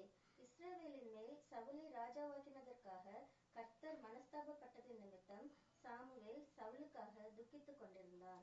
இந்த 2 வசனத்துல என்ன பார்க்கிறோம்னா, அதாவது சாமுவேலுடைய ஊர் வந்து ராமா அப்படின்றது, சவுலுடைய ஊர் கிபியா. இது வந்து ஒரு 20 மைல் தான் வித்தியாசம், 20 மைல் தூரத்துல இருக்கக்கூடியது. ஏன்னா சாமுவேல் வந்து தேசமெல்லாம் சுத்தி போறவன், எப்படியா இருந்தாலும் சவுலை பார்க்கணும்னு சொன்னா போய் பார்த்துருக்கலாம். ஆனா சாமுவேலும் சவுலும் அதுக்கப்புறம் வந்து ஒருத்தர் அவங்க வந்து சந்திக்கவே இல்லை. ஏறக்குறைய அடுத்த 15 வருஷங்கள்னு சொல்லிட்டு நம்ம பார்க்கிறோம். 35வது வசனத்துல ஆரம்பத்துல சவுல் மேல கோபமா இருந்த இந்த சாமுவேல் இப்போ வந்து சவுலை ஆண்டவர் தள்ளி போட்டார். அதாவது தேவனுடைய கைக்குள்ளாக சவுல் இருக்கிறான் அப்படின்ற வரைக்கும் சாமுவேலினுடைய அதாவது இந்த ஹோலி ரைச்சஸ் இண்டிக்னேஷன் அப்படின்னு சொல்லுவாங்க. அதாவது ஒரு என்ன சொல்றது, ஒரு பரிசுத்த ஒரு கோபம். ஏன்னு சொன்னா அவன் தேவனுடைய கரத்துல சவுல் இருக்கிறான். அவன் மனம் திரும்பணுமே, இப்ப தேவன் அவனை கைவிடக்கூடிய ஒரு நிலைமையில தேவனுக்கு விரோதமா அவன் போயிட்டு இருக்கிறான். ஆகையினால அவனை கோபப்பட்டு அவனை கடிஞ்சு அவனை எப்படியாகிலும் என்ன செய்யணும், அவன் தேவனுடைய அந்த எல்லைக்கு வெளியே தேவனால கைவிடப்படக்கூடாதபடிக்கு அவனை தடுத்துடணும்ன்றதுனால ஆரம்பத்துல அவனுக்கு கோபம் வந்துச்சு. காரணம் என்னன்னு சொன்னா, இந்த கோபம் வந்ததனுடைய நோக்கம் என்னன்னு சொன்னா, சவுல் எப்படியாகிலும் ஆண்டவருடைய கண்களில கிருபையை பெற்றுக்கொள்ள வேண்டும் என்ற ஒரு வேகத்தினால. அப்படின்னா என்ன, சவுல் மேல இவனுக்கு ரொம்ப மனசுல ஒரு அட்டாச்மெண்ட் இருந்தது. ஆகையினால அந்த holy righteous indignation or holy anger அது அவனுக்குள்ள அந்த பரிசுத்தமான கோபம் அவனுக்குள்ள இருந்துச்சுன்னு சொல்லிட்டு பாக்குறான். ஆனா இப்பொழுது ஆண்டவர் சவுலினுடைய ஃபைலை மூடி வச்சுட்டார், ஃபோல்டரை மூடி வச்சுட்டாரு.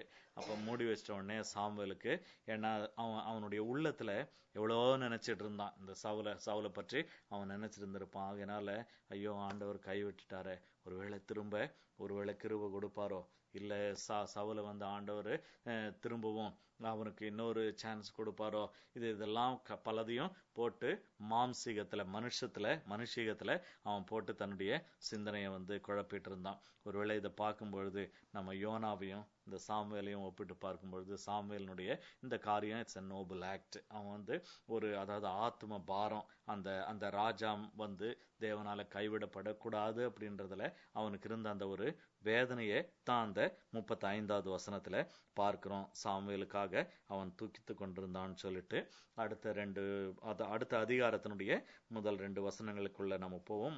முதல் வசனத்தை மட்டும் படிப்போம். யாராவது ஒருத்தர் படிக்கலாம்.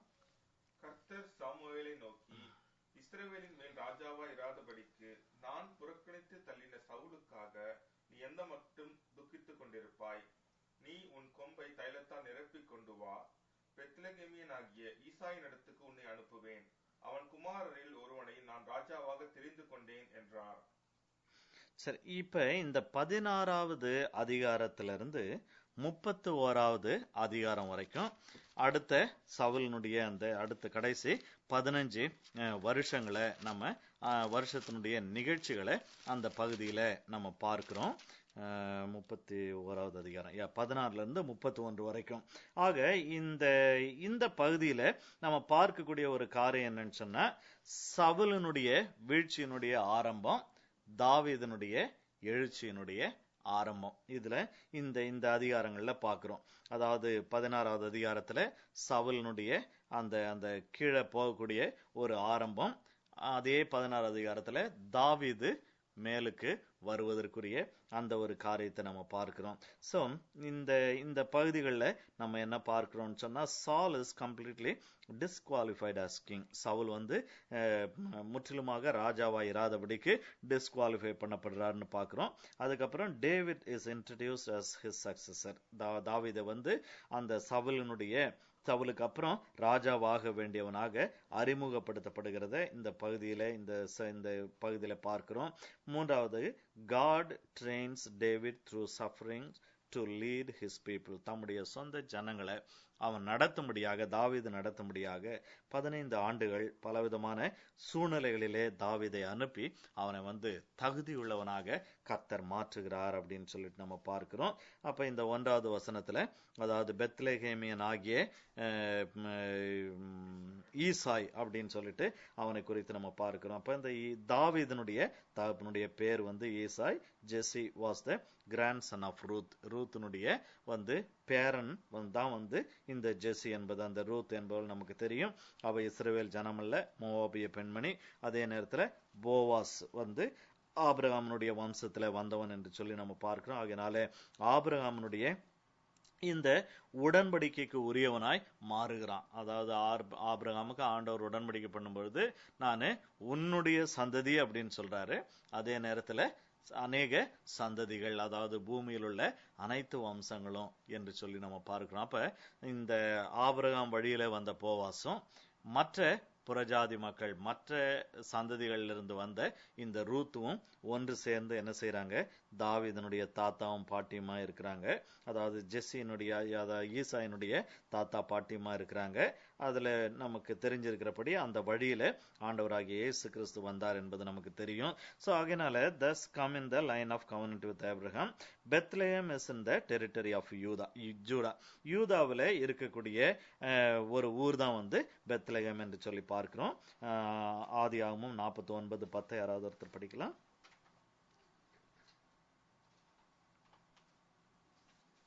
சமாதான கர்த்தர் வருமளவும் செங்கோல் யூதாயை விட்டு நீங்குவதும் இல்லை, நியாயப்பிரமாணிகன் அவன் பாதங்களை விட்டு ஒழிவதும் இல்லை, ஜனங்கள் அவரிடத்தில் சேருவார்கள். இந்த இடத்துல அந்த யூதா வந்து அது அழியாது ஒழியாது என்று சொல்லி அந்த இடத்துல நம்ம பார்க்கிறோம். அது எது வரைக்கும்? இயேசு கிறிஸ்து வருகிற வரைக்கும். ஆக இந்த தாவீது நாள் முதற்கொண்டு இயேசு கிறிஸ்து வருகிற வரைக்கும் அந்த பெத்லெகேம் அந்த யூதா வந்து அது அது அப்படியே இருந்தது என்று சொல்லி நம்ம பார்க்கிறோம். அதுக்கப்புறம் தான் இயேசு கிறிஸ்து வந்தாரு, மரித்து உயிரோடு எழுந்து பரலோகம் போனாரு. சில வருஷங்களில அந்த எருசலேம் வந்து அழிக்கப்பட்டது என்று சொல்லி பார்க்கிறோம்.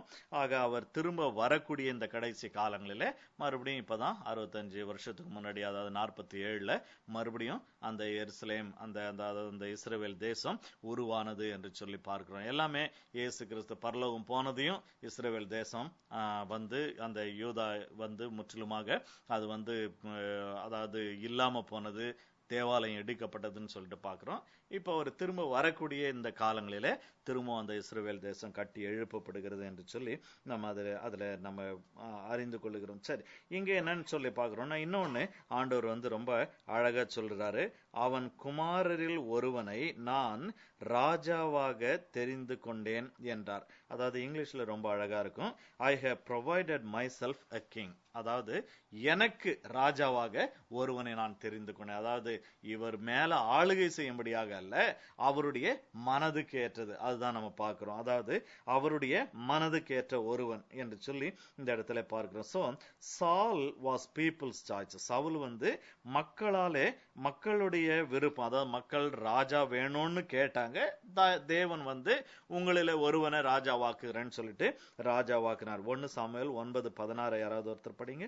1 சாமுவேல் 9:16. நாளை இந்நேரத்திற்கு பென்யமீன் நாட்டானாகிய ஒரு மனுஷனை உன்னிடத்தில் அனுப்புவேன். அவனை என் ஜனமாகி இஸ்ரவேலின் மேல் அதிபதியாக அபிஷேகம் பண்ண கடவாய். அவன் என் ஜனத்தை பெலிஸ்தரி கைக்கு நீங்களாக்கி ரட்சிப்பான்.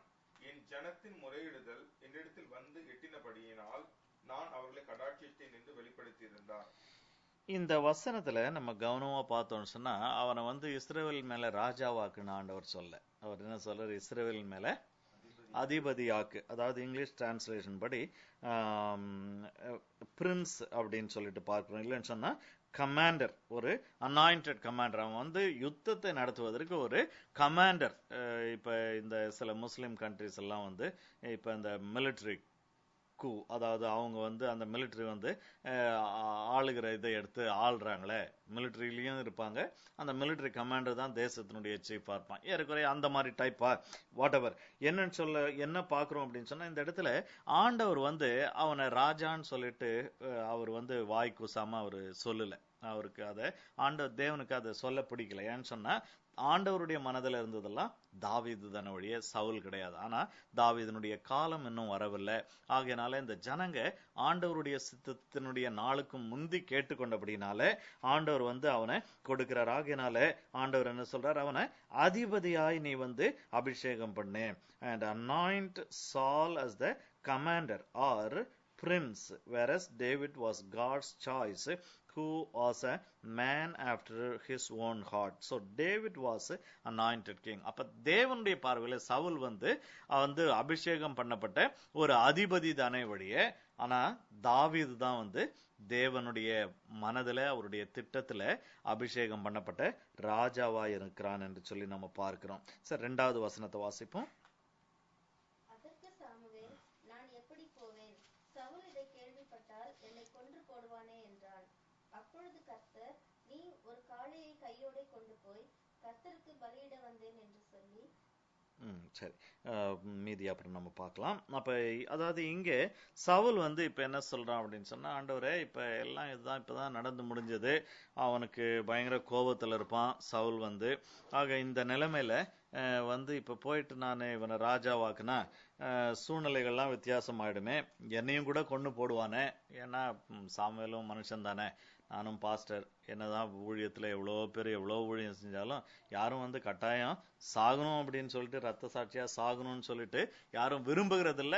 அப்படி வந்தா நம்ம மனசை தேத்திக்கிட்டு ஆண்டவருக்காக சாவோம் அப்படின்றது. ஆகையினால அப்படி சொல்றதுனால சாமுவேலையும் நம்ம ரொம்ப குறை சொல்லிட வேண்டாம். ஆக சாமுவேல் வந்து சொல்றான், ஆண்டவரே என்ன இப்படி கொன்று போடுவானே அப்படின்னு. உடனே அப்ப ஆண்டவர் சொல்றாரு, ஓகே அப்படின்னா நீ என்ன செய்ய, ஒரு காளையை கூட கொண்டு போய் நீ என்ன செய்யற, பலி செலுத்த வந்திருக்கிறேன் அப்படின்னு சொல்லிட்டு சொல்லு அப்படின்னாரு. அப்ப ஒருவேளை இத வந்து அநேகர் என்ன செய்வாங்கன்னு சொன்னா, இந்த இந்த வேதத்துல வந்து பொய் சொல்லலாம், திருடலாம், இதை செய்யலாம் அதை செய்யலாம் அப்படின்ட்டு வேதத்துல ஆதாரம் கண்டுபிடிக்கிறவங்களுக்கு இது ஒரு நல்ல வசனம். அதாவது பொய் சொல்லலாம் அப்படின்றதுக்கு ஒரு ஒரு ஆதாரம் கண்டுபிடிங்க. ஏன்னா நீ வந்து ராஜாவை தானே அபிஷேகம் பண்ண போன, நீ எதுக்கு வந்து பலியிட போன அப்படின்னு சாமுவேல் சொன்னா. அது மட்டும் இல்ல, என்ன செய்யறாரு, ஆண்டவரே அவனுக்கு சொல்லி தரார், நீ போய் பலி செலுத்த வந்தேன் அப்படின்னு சொல்லு அப்படின்னா. கடவுளே வந்து பொய் சொல்ல சொல்லி கொடுத்தாரு. அதனால வந்து நம்ம பொய் சொல்றது தப்பு இல்லை அப்படின்னு சொல்லிட்டு ஒருவேளை நம்ம நினைக்கலாம். அப்படி நினைக்கிறவங்க நினைக்கலாம், நம்ம அப்படி நினைக்கிறது இல்லை. நம்ம வந்து அதாவது நம்ம இதுல அறிய வேண்டியது என்ன அப்படின்னு சொன்னா, ஒரு காரியம் என்னன்னு சொன்னா, எந்த ஒரு அபிஷேக ஆராதனையும் வந்து பலி செலுத்தப்படாம செய்யப்படாது. சாமுவேல்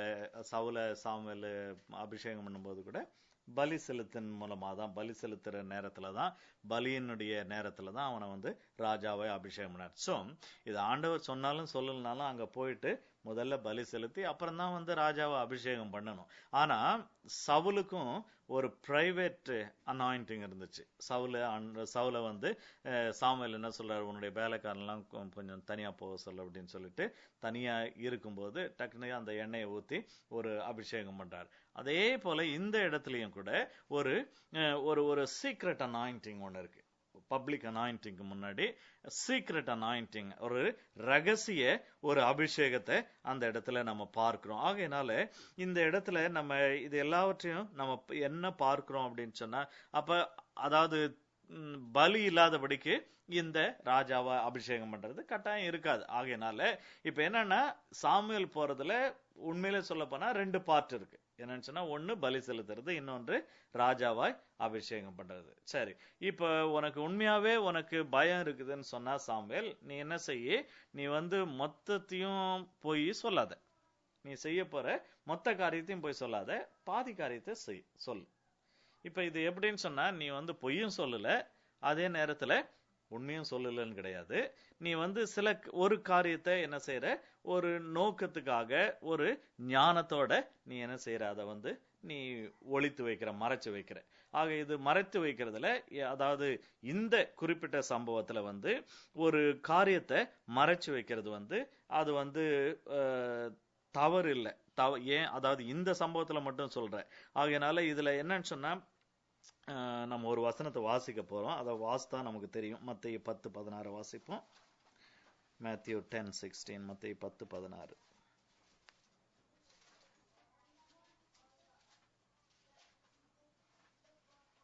ஆடுகளை ஓநாய்களுக்குள்ளே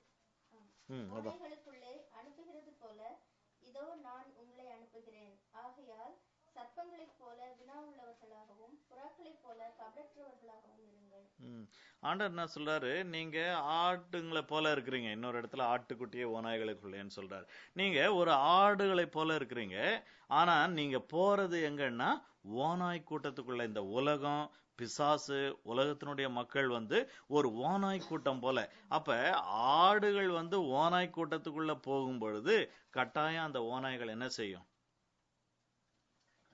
கடிக்கும், தாக்கும், எடுத்து சாப்பிடணும், அழிச்சிடணும் அப்படின்னு சொல்லிதான் முயற்சி பண்ணும். அப்படி நீங்க போகும்பொழுது என்ன செய்யணும்னு சொன்னா, அந்த ஓநாய்களுக்கு நீங்க தப்பணும்னு சொன்னா 2 காரியம் உங்களுக்கு இருக்கணும். ஒண்ணு வந்து என்ன செய்யணும், சர்ப்பங்களை போல வினாவுள்ளவர்களாய், அதாவது தவறான தந்திரம் அல்ல, ஆவிக்குரிய ஞானம் உடையவர்களாய் நீங்க இந்த உலகத்துல இருக்கணும். அதுக்கப்புறம் புறாவை போல கபடற்றவர்களாயும் இருங்க. உங்களை யாரும் குற்றம் சுமத்தக்கூடாது. தேவனும் குற்றம் சுமத்தக்கூடாது, கூடாதபடிக்கு இருக்கணும். பிசாசும் குற்றம் சுமத்தக்கூடாதபடிக்கு இருக்கணும். மனுஷர்களும் உங்க மேல குற்றம் சுமத்தக்கூடாதபடிக்கு என்ன செய்யணும்? இருக்கணும். ஆக இது ரொம்ப கேர்ஃபுல்லான காரியம். இந்த ரெண்டும் இருக்கிறது. ஆக ஒரு ஒரு ஒரு ஒரு சர்ப்பத்துக்கு இருக்கக்கூடிய ஒரு தந்திரம் போலவும் நீங்க ஜாக்கிரதையா ஞானத்தோட நீங்க இருக்கணும். அதே நேரத்துல யாராலையும் குற்றம் சாட்டப்படாதபடிக்கும் இருக்கணும். ஏன்னு சொன்னா தேவனுக்கு முன்பாக கூட நம்ம குற்றம் சாட்டப்படக்கூடாது எக்காரணத்தை கொண்டு. ஆகையினால அதிலும் நம்ம கவனமா இருக்கணும். ஆகையினால சும்மா பொறுப்பில்லாதபடிக்கு நம்ம ஏதோ நான் கர்த்தருக்காக போறேன்னு பொய் சொல்லி நம்ம தப்பித்து கொண்டு இருக்க கூடாது. ஆகையினால மனுஷருக்கு முன்பாகவும் தேவனுக்கு முன்பாகவும் நம்ம குற்றம் சுமத்தப்படக்கூடாதபடிக்கு நம்ம கபடற்றவர்களா இருக்க வேண்டாம். அதே நேரத்துல நம்ம ஒரு வினாவுள்ளவர்களாக, அதாவது ஒரு தந்திரம் உள்ளவர்களாக, ஒரு கருத்துள்ளவர்களாய் நம்ம இருக்க வேண்டும் என்று சொல்லி அந்த இடத்துல ஆண்டவர் சொல்றார். சோ இதன் அடிப்படையில பார்க்கும்பொழுது இப்ப ஓனாய் சவுல், சாமுவேல் ஆட்டுக்குட்டி, தாவீதையும் அந்த ஆட்டுக்குட்டியினுடைய ஒரு குரூப்ல சேர்க்கலாம், இல்ல தாவீதினுடைய குடும்பத்தார அந்த ஆட்டுக்குட்டிகளுடைய குரூப்ல சேர்க்கலாம். இப்ப மொத்தமும் வெளிப்பட்டுச்சு அப்படின்னு சொன்னா இந்த ஓனாய் ஒரு வழி பண்ணிடு. ஏன்னா மொத்த ராணுவமும் அவன் கையில இருக்கு, ஒரு வழி பண்ணிடுவாங்க. அப்ப இது மறைக்கப்பட்டதுனால என்ன ஆகுதுன்னு சொன்னா இப்ப இந்த விஷயம் சவுல் போனான்ற விஷயம் தெரிஞ்சிருக்கும். ஆனா எதுக்கு போனா அப்படின்னு சொன்னா இப்ப எல்லாரும் என்ன செய்யறாங்க, சவுல் அவர் ஒரு ஒரு என்னத்தை எடுத்துட்டு போனாரு, ஒரு ஆமா கொம்பை அவர் எடுத்துட்டு போனாரு, காளைய பிடிச்சிட்டு போனார். அத அவர் அந்த அந்த காளைய அவர் எடுத்துட்டு போனதுனால இப்ப எல்லாருக்கும் தெரியுது, சாமுவேல் அவர் அப்பப்ப ஒவ்வொரு ஊருக்கு போயிட்டு அங்க போய் அங்கங்க பலி செலுத்துவார். அப்ப பலி செலுத்த போயிருக்காரு அப்படின்னு சொல்லிட்டு. ஆனா ஒன்ஸ் அந்த பலி செலுத்துவதற்காக அந்த வீட்டுல போனதுக்கு அப்புறம் உள்ள நடந்தது யாருக்கும் தெரியாது. இன்றைக்கு ஒருவேளை டைம் ஆயிட்டு போகுது. அதாவது இந்த ஆவி உலகத்துல நம்ம செயல்படுகிற சில காரியங்கள் அத மனுஷருக்கு கன்சீல்டா வைக்கணும். அத மனுஷருக்கு ஏற்ற காலம் வர வரைக்கும் நம்ம கன்சீல்டா வைக்கணும். அதுல அநேக நேரங்கள்ல ஊழியக்காரங்க ஞானம் இல்லாத நடந்துக்கிறது உண்டு, ஞானம் இல்லாமல் நடந்துக்கிறது உண்டு. ஏன்னு சொன்னா உலகத்தவர்களுக்கு எல்லா காரியங்களையும் நம்ம வெளிப்படுத்தணும் அப்படின்னு சொன்னா அவங்களுக்கு அதை புரிந்து கொள்ள முடியாது. அதுக்கு பதிலா என்ன செய்வாங்கன்னு சொன்னா அந்த தேவனுடைய திட்டம் முழுசையும் அழித்து போட கூட அவங்க வருகிறவர்களா இருப்பாங்க. அப்கோர்ஸ் தேவன் பாதுகாப்பார், அதுல எந்த சந்தேகமும் கிடையாது. ஆனா சில காரியங்கள் இத நம்ம ஒரு ஒரு ஒரு கேர்ஃபுல்லா நம்ம இதை நம்ம புரிஞ்சுக்கிட்டா அது நமக்கு ரொம்ப பிரயோஜனமா இருக்கும். ஆகையினால நம்ம தேவன் நமக்கு கொடுக்கக்கூடிய சில காரியங்கள் எல்லாவற்றையும் நம்ம மனுஷர்களுக்கு சொல்லிட முடியாது. இன்னொரு உதாரணம், நெகேமியாவை நம்ம பார்க்கிறோம். நெகேமியா என்ன செய்யறாங்க, பாபிலோன்ல இருந்து வருகிறான். அங்க எருசலேமுக்கு அவனுடைய நோக்கம் என்னன்னு சொன்னா அந்த எருசலேமனுடைய அலங்கத்தை கட்டணும். அப்ப அந்த எருசலேமனுடைய அலங்கத்தை கட்டணும் அப்படின்னு சொன்னா ரெண்டு காரியம். ஒண்ணு எதிரிகளுக்கு அது தெரியக்கூடாது, இன்னொன்னு மக்கள் பலப்படுற வரைக்கும் இவங்களுக்கும் சொல்லிவிடக்கூடாது. போன உடனே வாங்க எல்லாம் ஊழியம் பண்ணலாம், எல்லாம் அலங்கத்தை கட்டலாம்னா அவன் ஓடி போயிட்டு இருப்பான். எருசலேமனுடைய மூப்பர்கள் எல்லாம் ஓடி போயிட்டு இருப்பான். நீ இப்ப எங்களுக்கு பிரச்சனை கொடுக்க வந்தியா? அந்த யாரு மோசே இந்த எகிப்து ஜனங்களுக்கு வேதனை கொடுக்கறதுக்காக வந்தானே, அந்த மாதிரி நீ இப்ப வந்துட்டியா அப்படின்னு கேட்டுருவாங்க. ஆகையினால இவன் என்ன பண்றான், நெகேமியா அங்க போன உடனே மூப்பர்களோட உட்காந்து ஒரு ஒரு ஒரு 3 நாள் அவன் 3 நாள் நினைக்கிறேன் ஊரை அவன் அவன் பாட்டுல தனியா சுத்தி பாக்குறான். அதுக்கப்புறம் மெதுவா ஒரு அந்த அந்த அந்த அந்த இருந்த அந்த நாட்கள்ல அவன் என்ன பண்ணியிருந்திருப்பான், எல்லாத்தையும் ஆளுங்களை கொஞ்சம் நோட்டம் விட்டு இருந்திருப்பான், யார் யாரு எப்படி எப்படி இருக்கிறாங்க அப்படின்ட்டு. அதுல ஒரு சில எல்டர்ஸை மெதுவா எடுத்து கொஞ்சம் வாங்க நம்ம அப்படி சும்மா போயிட்டு வரலாம் வாங்க அப்படின்னு சொல்லிட்டு கூட்டு போயிருப்பான். அப்ப இந்த ஆளுங்களுக்கு தெரியாது, சொல்லல, இவன் அந்த காரியத்தை சொல்லவே இல்லை. சொல்லாதபடிக்கு சரி வாங்கன்னு கூட்டு போறான். ஸோ ஒன்ஸ் அந்த இடமெல்லாம் கூட்டு போய் முடிஞ்ச உடனே அப்ப சொல்றான், நம்ம என்ன செய்யக்கூடாது, இப்படி நம்முடைய பட்டணம் இப்படி இருக்குது, இதை நம்ம விட்டுட்டு இப்படி இருக்கக்கூடாது. அப்ப இது வரைக்கும் இந்த எல்டர்ஸ் என்ன செய்யலைன்னு சொன்னா, ஊர் முழுசையும் போய் பார்க்கல. இப்போ போய் பார்த்த பிறகு அதனுடைய அழிவு எவ்வளோன்னு தெரிஞ்ச பிறகு என்ன செய்றாங்க, இப்ப அவங்க என்ன செய்றாங்க, எழுந்து கட்டுவோம் வாருங்கள் என்று அந்த நல்ல வேலைக்கு தங்களுடைய கைகளை திடப்படுத்தினார்கள் என்று சொல்லி நம்ம பார்க்கிறோம். அப்ப நெகேமியா அந்த ஞானத்தோட அவன் நடக்கல அப்படின்னு சொன்னா, அது ஒரு பெரிய டிசாஸ்டர்ல போய் முடிஞ்சிருக்கும் அந்த ப்ராஜெக்ட். ஆகையினால இன்றைக்கு இது தேவனுடைய வல்லமைக்கும் மனுஷனுடைய தந்திரத்தை பற்றிய காரியங்கள் கிடையாது. தேவ ஞானத்தினாலே மனுஷன் நிரப்பப்பட்டு, தேவ ஞானத்தினாலே எதை எந்தெந்த நேரத்துல சொல்லணும், எதை எந்தெந்த நேரம் வரைக்கும் மறைச்சு வைக்கணும், எதை எந்தெந்த நேரம் வரைக்கும் சொல்லாம இருக்கணும் அப்படின்ற அந்த ஒரு ஞானத்தை குறித்து தான் இந்த இடத்துல பார்க்கிறோம். ஆகையினால நம்ம ரொம்ப மேலோட்டமா சாமுவேலை ஆண்டவர் பொய் சொல்லிட்டாரு, ஆகையினால கடவுளே அப்ரூவ் பண்ணிட்டாரு, பொய் சொல்றது தப்பு இல்லைன்ட்டு நம்ம ஒரு டாக்டரின்லாம் உருவாக்காதபடிக்கு நம்ம கவனமா இருக்க வேண்டும். சரி, நம்ம இதோட கூட நம்ம முடிப்போம். அந்த வேளையில தலைகளை வணங்கி நாம் கர்த்தரை நோக்கி நம்ம ஜெபிப்போம். இந்த 15வது அதிகாரத்துல அந்த சவுலினுடைய மனம் திரும்புதலிலே இருந்த பிரச்சனையை குறித்து நம்ம பார்த்தோம். தேவனோடு உறவை சரிப்படுத்திக் கொள்ள வேண்டும் என்கிற நோக்கம் அவனுக்கு இல்லை.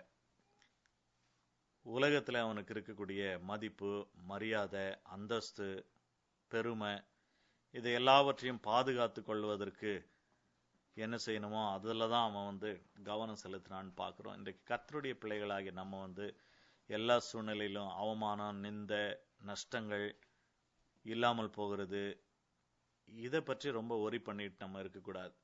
தேவனோட நம்ம சீர்பொருந்திட்டோம்னு சொன்னா தேவன் அந்த காரியங்களை எல்லாம் ரெட்டத்தனையா நமக்கு கொடுக்கக்கூடிய ஒரு தேவனாய் இருக்கிறார். ஆகையினால அதற்காக நம்ம ஒப்பு கொடுப்போம். கர்த்தர் தொடர்ந்து நம்மை நடத்துவாராக. யாராவது ஒருத்தர் இந்த நேரத்துல ஒரு சுருக்கமான ஒரு ஜெபத்தை, நம்ம கேட்ட காரியத்தை, கர்த்தர் பேசின காரியத்தை வச்சு நம்ம ஜெபிப்போம். ஜெபித்து முடிக்கலாம்.